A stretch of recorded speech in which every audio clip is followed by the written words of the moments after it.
എല്ലാവർക്കും എൻ്റെ പുതിയ വീഡിയോയിലേക്ക് സ്വാഗതം. ആദ്യം തന്നെ എൻ്റെ പൂന്തോട്ടം നിങ്ങൾക്കൊന്ന് കാണിച്ചു തരാം. അതിനുശേഷം നമുക്ക് വീഡിയോയിലോട്ട് പോകാം.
ഈ പൂന്തോട്ടം നിങ്ങൾക്ക് ഇഷ്ടമായോ?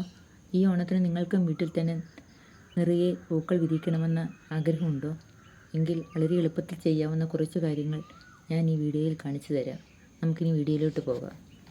ഇത് കണ്ട ഞാൻ നഴ്സറിയിൽ നിന്ന് വാങ്ങിയ തൈകളാണ്.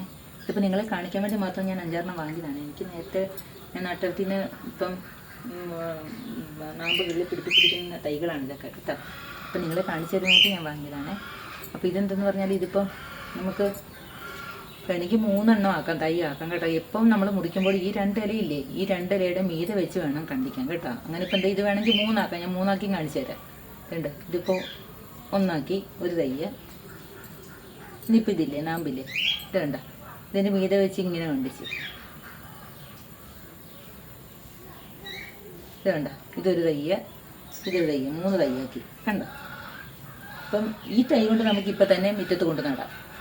പക്ഷേ ഇത് രണ്ടും നമ്മൾ ഇതുപോലെ ബേസിന് ഏതെങ്കിലും സംഘടിപ്പിച്ച് ബേസിനകത്ത് കുഴിച്ച് വെച്ച് പിന്നെ വേര് പിടിച്ചതിന് ശേഷം മാത്രമേ കൊണ്ടുമുറ്റത്ത് നടാവൂ. അല്ലെങ്കിൽ ഇപ്പോഴത്തെ കാലാവസ്ഥ വെച്ച് അമിതമായ മഴയും ഈ മഴക്കിടയിലുള്ള വെയിലാണെങ്കിലും അമിതമായ ചൂടാണ്. ഇത് രണ്ടും ഇതിന് പറ്റത്തില്ല, ചീഞ്ഞു പോകും കേട്ടോ. അത് പ്രത്യേകം ശ്രദ്ധിക്കണേ. അപ്പം ഞാനിതിപ്പോൾ ഇത് ഇങ്ങനെ ഇതിൻ്റെ തൊട്ട് കുഴിച്ച് വെക്കുകയാണ്. ഇതിപ്പോൾ എങ്ങനെയായാലും നാളെ മറ്റന്നാളെയൊക്കെ ആകുമ്പോഴത്തേക്ക് ഇത് നേരെയാവും. ഇത് ഇന്നലെ മിഞ്ഞാന്നൊക്കെ നട്ടോ, അത് നേരെയായിട്ട് വന്നു കണ്ടോ. അപ്പോൾ ഇത് 3-4 ദിവസം കൊണ്ട് കഴിഞ്ഞാൽ ഇത് പറിച്ചു വെക്കാം. എനിക്കിപ്പം പറിച്ചു വെക്കാൻ സ്ഥലമില്ല, എല്ലാം നിറഞ്ഞു. ഞാനത് നിങ്ങൾക്ക് കാണിച്ചു തരാം കേട്ടോ, എങ്ങനെ നടണ്ടേന്നൊക്കെ. കമ്പ് കുത്താതെ തന്നെ നമുക്ക് പൂക്കളൊക്കെ നമ്മുടെ മുറ്റത്തുനിന്ന് ആവശ്യത്തിലേറെ ഓണത്തിന് വെളിവെടുക്കാൻ പറ്റും കേട്ടോ. ഇത് ഞാൻ 2 മുറിക്കുന്നുള്ളൂ, എനിക്ക് ആവശ്യമുള്ളതുകൊണ്ടാണ് കേട്ടോ. അല്ലെങ്കിൽ 3 ആക്കാതെ. നിങ്ങൾ പ്രത്യേകം ശ്രദ്ധിക്കണം. ഈ 2 ഇലയുടെ മീതെ വെച്ചേ കണ്ടിക്കാവൂ. 2 ഇല ഇല്ലാതെ 3 ആക്കിയാൽ ഒരിക്കലും പിടിക്കത്തില്ല കേട്ടോ.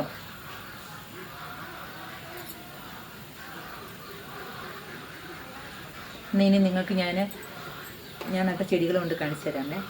പിന്നെ ഞാനൊരു കാര്യം മറന്നു പോയി പറയാനേ, ഇത് വെറും മണ്ണാണ് കേട്ടോ. ഈ മണ്ണത്ത് വേറെ വളങ്ങളൊന്നും ചേർത്തിട്ടില്ല കേട്ടോ. പിന്നെ ഇതിൻ്റെ അകത്ത് മാത്രം ഇച്ചിരി കൊക്കോപ്പിറ്റ് അതെന്ന് പറഞ്ഞാൽ എനിക്ക് കൂൺ കൃഷി ഉണ്ടായിരുന്നു. അപ്പോൾ കൂൺ കൃഷിയുടെ ബഡ് കഴിഞ്ഞപ്പോഴത്തേക്ക് അതിൻ്റെ അകത്ത് കൊക്കോപ്പിറ്റൊക്കെ കളയേണ്ടെന്ന് ഓർത്ത് ഞാൻ മണ്ണിൻ്റെ അകത്ത് മിക്സ് ചെയ്തെന്ന് നട്ടുന്നേ ഉള്ളൂ കേട്ടോ. അപ്പോൾ അതിൻ്റെ ഒന്നും ആവശ്യമില്ല, ഇത് തന്നെ മതി. മണ്ണിൻ്റെ അകത്ത് പിന്നെ നടുക, നട്ടിട്ട് ഇപ്പം നമ്മുടെ ഈ മഴക്കാലമായത് കാരണം ഒരു നേരം മാത്രം നനച്ചു കൊടുത്താൽ മതി കേട്ടോ. നനച്ചല്ല, തെളിച്ചു കൊടുത്താൽ മതി. നനച്ചു കൊടുത്താൽ ചീഞ്ഞു പോകും. തെളിച്ചു കൊടുക്കാൻ പ്രത്യേകം ശ്രദ്ധിക്കണേ. ഇതിന് നമുക്ക് എങ്ങനെയായാലും ഒരു 4-5 ദിവസത്തിനുള്ളിൽ, കൂടി വന്ന ഒരാഴ്ചക്കുള്ളിൽ നമുക്ക് പറിച്ച് നടാം കേട്ടോ. ഇതിനെ നമുക്ക് വേണമെങ്കിൽ വീണ്ടും നാമ്പുകൾ കിളുത്ത് ഇത്രയും പെട്ടെന്ന് പോകും. അപ്പോഴത്തേക്ക് വീണ്ടും മുറിച്ച് വീണ്ടും ആ തൈ നട്ടുകൊണ്ട് നമുക്ക് ചൂട് കൊണ്ട് നടാം. പക്ഷേ അപ്പോഴത്തേക്ക് ഓണത്തിന് വിളവെടുക്കാൻ പറ്റത്തില്ല. അതിന് ശേഷം ഇതൊക്കെ കിട്ടും. അങ്ങനെ വേണമെങ്കിൽ അങ്ങനെ ചെയ്യാം കേട്ടോ. നിങ്ങളുടെ ഇഷ്ടം പോലെ ചെയ്യും. ഇത് ഞാൻ പറിച്ച് നട്ട തൈകളാണ്. ഇതിപ്പോൾ ഇത്രയായി. ഇതിലും വലുതാവേണ്ടതായിരുന്നു. അപ്പം ഞാൻ ഇതിൻ്റെ കമ്പ് മുറിച്ച് ഒരുപാട് തൈകളാക്കിയിട്ടുണ്ടേ. ഇപ്പോൾ 2-3 വട്ടം ഇതിൻ്റെ കമ്പുകൾ മുറിച്ച് ഞാൻ നട്ട് കേട്ടോ. ഇനിയിപ്പോൾ ഓണം ആകുമ്പോഴത്തേക്ക്, ഇനിയിപ്പോൾ മുറിക്കത്തില്ല, ഇനിയിപ്പോൾ ഓണം ആകുമ്പോഴത്തേക്ക് ഇതിൻ്റെ അത് ധാരാളം പൂക്കളാവുമേ. അപ്പം ഓണം ആകുമ്പോഴത്തേക്ക് ഞാൻ ഇതിൻ്റെ വീഡിയോ ഒന്നും കൂടി ഇടുന്നുണ്ട്, നിങ്ങൾക്ക് കാണിച്ചു തരാം പൂക്കളായിട്ട് നിൽക്കുന്നതിൻ്റെ കേട്ടോ. ഇതുണ്ട്, ഇതൊക്കെ ഞാൻ 2ാമത് തണ്ട് മുറിച്ച് നട്ട തൈകൾ ഇതൊക്കെ. ഇത് കണ്ടോ, ഇതെല്ലാം ഇങ്ങനെ അറ്റം വരെ നിൽക്കുന്നത് മുഴുവൻ 2ാമത് തൈകൾ പറിച്ച് നട്ടതാണ്. കണ്ടോ, ഇനി അപ്പുറത്തെ വശത്തുണ്ട്, ഇപ്പുറത്തെ വശത്ത് നിൽക്കുന്നതൊക്കെ 3ാമത് തണ്ട് എൻ്റെ നാമ്പ് പറിച്ച് നട്ടാൽ 3ാമത് പറിച്ച് ഇങ്ങനെ ബേസിൻ്റെ അകത്ത് പിടിപ്പിച്ചതിന് ശേഷം പറിച്ച് നട്ട തൈകളാണ് ഇതൊക്കെ കേട്ടോ. ഇതെല്ലാം ഇപ്പം നേരെയായിട്ടുണ്ട്. ഇനിയിപ്പോൾ എനിക്ക് അത്യാവശ്യം പൂക്കളായി, ഓണമാകുമ്പോഴത്തേക്ക് പൂക്കളായി. കഴിഞ്ഞ വർഷം എനിക്ക് ധാരാളം പൂക്കളുണ്ടായിരുന്നു. പക്ഷേ അപ്പോൾ എന്തെന്ന് പറഞ്ഞാൽ എനിക്ക് വീഡിയോ ഒന്നും എടുക്കാൻ അറിയത്തില്ലായിരുന്നു. കാര്യം മോളെനിക്ക് യൂട്യൂബിൽ അക്കൗണ്ടൊക്കെ ആക്കി തന്നതാണ്, പക്ഷേ എനിക്കത് എടുക്കാൻ അറിയത്തില്ലായിരുന്നു. പിന്നെ ഈയിടെ എൻ്റെ ഒരു കൂട്ടുകാരത്തിൻ്റെ മകളാണ് എന്നെ ഇതെല്ലാം പഠിപ്പിച്ചത്. ഇപ്പം ഞാൻ പിന്നെ ചെറുതായിട്ടൊക്കെ അങ്ങനെ ഇടാൻ തുടങ്ങിയത് ഇപ്പോഴാണ് കേട്ടോ. പച്ചക്കറിയുടെയൊക്കെ വീഡിയോ ഇടാനായിട്ടാണ് മക്കളെനിക്ക് അക്കൗണ്ടൊക്കെ ആക്കി തന്നത്. എനിക്ക് ധാരാളം പച്ചക്കറികളും കൂണും ഒക്കെ ഉണ്ട്, കൂൺ കൃഷിയൊക്കെ ഉണ്ട്. അപ്പോൾ അതൊക്കെ ഇടാനായിട്ടാണ് മക്കൾ ആക്കി തന്നതാണ്. പക്ഷെ അറിയാത്തത് കൊണ്ട് ചെയ്യാൻ പറ്റിയില്ല. ഇനിയിപ്പം ഞാൻ പച്ചക്കറിയൊക്കെ ആകുമ്പോൾ ഞാൻ വീഡിയോ അതിനനുസരിച്ച് ഇടുന്നുണ്ട്. ഇതിപ്പം ഞാൻ പിന്നൊരു കാര്യം പറയാനുണ്ടെന്ന് വെച്ചാൽ ഈ നട്ടിരിക്കുന്ന കേട്ടോ, ഈ അകലത്തിലേ ഇതൊക്കെ നടാൻ പാടുള്ളൂ കേട്ടോ. ഒരുപാട് അകലം പാടില്ല. കാരണം ഇത് നമ്മളിപ്പം മുറിച്ച് നട്ടത് കാരണം തണ്ടിന് നല്ല ബലം കാണും, തണ്ടൊടിഞ്ഞ് പോകത്തില്ല. പക്ഷേ ഇത് വലുതായി കഴിയുമ്പോൾ ഇതിന് ശിഖരങ്ങൾ ഒരുപാട് വയ്ക്കും. അപ്പം എന്തെന്ന് പറഞ്ഞാൽ ഈ ശിഖരങ്ങളെല്ലാത്തിലും പൂ കാണും. ആ പൂവിൻ്റെ ഭാരം കൊണ്ട് ശിഖരങ്ങൾ ഒടിഞ്ഞു പോകാനുള്ള സാധ്യതയുണ്ട്. അപ്പം ഇതിങ്ങനെ ഇത്രയും അകലത്തിൽ നടുവാണെങ്കിൽ അങ്ങോട്ടും ഇങ്ങോട്ടും ഒരു പിടുത്തം കിട്ടും. അതുകൊണ്ട് നടുമ്പോൾ ശ്രദ്ധിക്കണം കേട്ടോ. ഒരു കാര്യം ശ്രദ്ധിച്ചാൽ മതി. പിന്നെ 2 ആഴ്ച കൂടുമ്പോൾ വളം എന്തെങ്കിലും ഇട്ട് കൊടുക്കണം. ഫെർട്ടിലൈസർ എന്തെങ്കിലും ഒന്ന് വെതറി കൊടുക്കണം. ചുവട്ടിലിടരുത്, ചുവടകറ്റി 2 ആഴ്ച കൂടുമ്പോൾ ഒന്ന് ഇട്ട് കൊടുക്കണം. ഇത് നല്ലോണം കരുത്തോടെ വളരുവാനും പൂക്കൾ ധാരാളം ഉണ്ടാകാനും.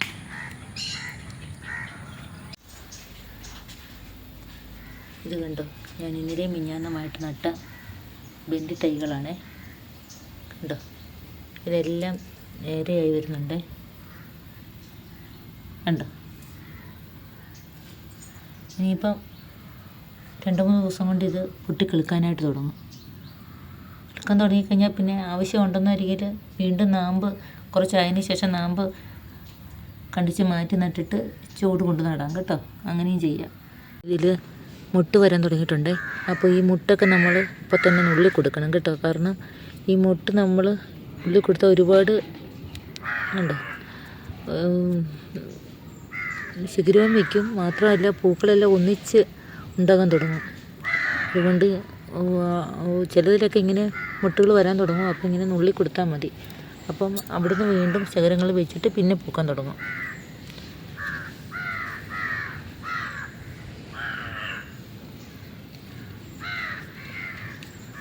ഇതുകൊണ്ടോ ഇതൊക്കെ ഇങ്ങനെ നുള്ളി കൊടുക്കണേ. ഉണ്ടോ മുട്ട് വരുന്നുണ്ട്, നുള്ളി കൊടുക്കണം.